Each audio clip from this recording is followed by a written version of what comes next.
ఈరోజు మహాప్రవక్త ముహమ్మద్ ప్రవక్త సల్లల్లాహు అలైహి వసల్లం వారి జన్మదినాన్ని పురస్కరించుకుని చింతలపూడి జామియా మస్జిద్ మరియు జమాత్ ఇస్లామీ హింద్ తరపున సమావేశం ఏర్పాటు చేయడం జరిగింది. ముఖ్యంగా ఇందులో రెండు విషయాల గురించి చర్చించడం జరిగింది. మొదటిది, మహాప్రవక్త ముహమ్మద్ సల్లల్లాహు అలైహి వసల్లం వారు మానవాళికి కారుణ్యంగా దేవుడు ఆయన్ని పంపించాడు. ఆయన జీవితంలో మానవాళిందరికీ కూడా మార్గదర్శకత్వం ఉంది. నేడు ప్రపంచం ఎదుర్కొనేటువంటి అనేక సమస్యలకు పరిష్కారం ముహమ్మద్ ప్రవక్త వారి బోధనల్లో మనకు కనబడుతుంది. కాబట్టి ముహమ్మద్ ప్రవక్త వారిని కేవలం ముస్లింల ప్రవక్త అని కాకుండా యావత్ మానవాళికి ఆయన మార్గదర్శి అని చెప్పి నమ్మకంతో ఆయన జీవితాన్ని ఒకసారి అధ్యయనం చేయవలసిందిగా ప్రజలందరినీ మేము కోరుతున్నాం. ఎందుకంటే దేశ సమైక్యత, మానవుల్లో నైతికత, ఒక సుందర సమాజ నిర్మాణం, మహిళలకు సంబంధించినటువంటి హక్కులు, వారికి సముచిత స్థానం, ఆర్థికపరమైనటువంటి పురోభివృద్ధి, ఇవన్నీ కూడా మహాప్రవక్త ముహమ్మద్ సల్లల్లాహు అలైహి వసల్లం జీవితంలో, ఆయన బోధనలో మనం చూస్తాం. కాబట్టి ఆయన జీవితాన్ని ఒకసారి అధ్యయనం చేయవలసిందిగా అందరినీ కోరుతున్నాం. ఇక రెండో విషయం ఏమిటంటే, వక్ఫ్ అమెండ్మెంట్ బిల్ ఒకటి కేంద్ర ప్రభుత్వం ప్రవేశపెట్టింది. ఆ తర్వాత జాయింట్ పార్లమెంటరీ కమిటీకి అది అప్పగించడం జరిగింది. అయితే ఇక్కడ చూడాల్సిన మాట ఏమిటంటే, దీన్ని కూడా మత రాజకీయంగా చేసే ప్రయత్నాలు చాలా ఎక్కువగా జరుగుతున్నాయి. వాస్తవానికి వక్ఫ్ అనేటువంటి పదానికి అర్థం ఏమిటంటే, ముస్లింలు వారి తండ్రుల పేరున, తాతల పేరున, పూర్వీకుల పేరున వారు స్వయంగా కష్టపడి సంపాదించినటువంటి ఆస్తుల్ని వారు దైవ మార్గంలో వాళ్ళు ఇచ్చేస్తారు, అప్పచెప్పేస్తారు.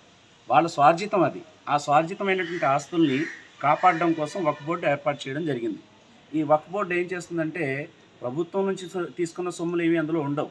ఈ ఆస్తులు, స్థిరచరాస్తులు ఏవైతే ఉన్నాయో అవన్నీ కూడా ముస్లింలు వారి పూర్వీకుల పేరు మీద దైవం కోసం దానం చేసినటువంటి స్థలాలు, పొలాలు ఉంటాయి. ఇవి ఈరోజు 70% ఆక్యుపై అయిపోయి ఉన్నాయి. అందులో ముస్లింలు ఆక్యుపై చేసుకున్నారు, అలాగే ముస్లిమేతరులు కూడా వాటిని ఆక్యుపై చేసుకుని ఉన్నారు.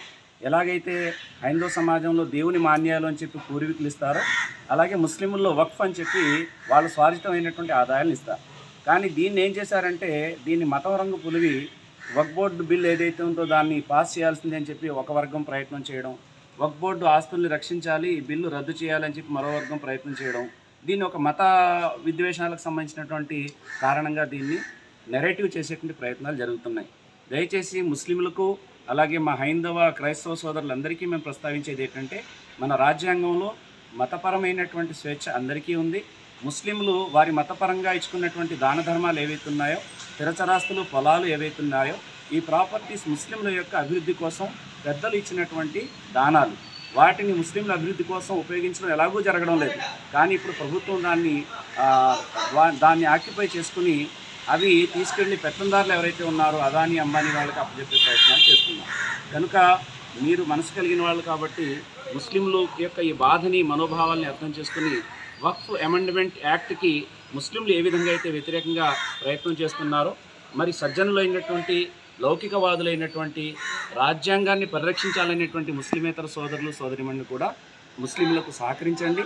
ఎందుకంటే రేపు పొద్దున్న దేవాదాయ శాఖ, అలాగే దేవుని మాన్యాలని చెప్పేటువంటి ఏవైతే ఉన్నాయో వాటిల్లో కూడా మరలా ఇంకొక వర్గాన్ని చేర్చే ప్రయత్నం ఏదైనా జరగవచ్చు. లేదంటే క్రైస్తవుల యొక్క ఆదాయాలు ఏవైతే ఉన్నాయో, ఆస్తులు ఏవైతే ఉన్నాయో పూర్వీకులవి, వాటిని కూడా ఆక్యుపై చేసే ప్రయత్నాలు జరగవచ్చు. కాబట్టి కష్టం వాళ్ళకు వచ్చింది, మనకు కాదులే అని మీరు అనుకుంటే ఆ కష్టం రేపు పొద్దున మనకు కూడా వచ్చే ప్రమాదం ఉంటుంది. కాబట్టి దీన్ని పెద్ద మనసుతో ఆలోచించి ముస్లింల యొక్క స్థిరచరాస్తులు ఏవైతే ఉన్నాయో పూర్వీకులు అల్లా ఆరకంలో ఇచ్చేశారని, వాటిలో స్కూళ్ళు కట్టుకోవచ్చు, అలాగే మస్జిదులు నిర్మించుకోవచ్చు, అలాగే ఆదాయంతో ముస్లింల యొక్క భవిష్యత్తు కోసం అనేక ప్రణాళికలు రూపొందించి వారిని డెవలప్ చేసే ప్రయత్నాలు చేయొచ్చు. ఇవన్నీ కూడా అందులో ఉన్నాయి. కాబట్టి ఇది కేవలం ముస్లింలకు సంబంధించిన, ఆస్తికి సంబంధించిన వ్యవహారమే తప్ప దేశ సొత్తు, దేశ సంపద, లేక దేశంలో ఏదో జరిగిపోద్ది నష్టం అనే దానికి సంబంధం ఎంతమాత్రం లేదు. కాబట్టి ఈ నెరేటివ్ ఎవరైతే విద్వేష రాజకీయాలు తీసుకొచ్చే ప్రయత్నం చేస్తున్నారో దీని నుంచి కూడా లౌకిక ప్రజలైనటువంటి మనందరం కూడా అప్రమత్తంగా ఉండాలి. దేశ సమైక్యతను, సౌభ్రాతృత్వాన్ని, లౌకికత్వాన్ని, రాజ్యాంగ స్ఫూర్తిని మనందరం కలిసి కాపాడుకోవాలని చెప్పి ఈ సందర్భంగా మీ ముందు తెలియజేస్తూ, జమాత్ ఇస్లామీ హింద్ రాష్ట్ర అధ్యక్షుడిగా మీ అందరినీ కోరుతున్నాను, ఒకసారి ముహమ్మద్ ప్రవక్త వారి జీవితాన్ని అధ్యయనం చేస్తుందిగా కోరుతున్నాను. Thank you.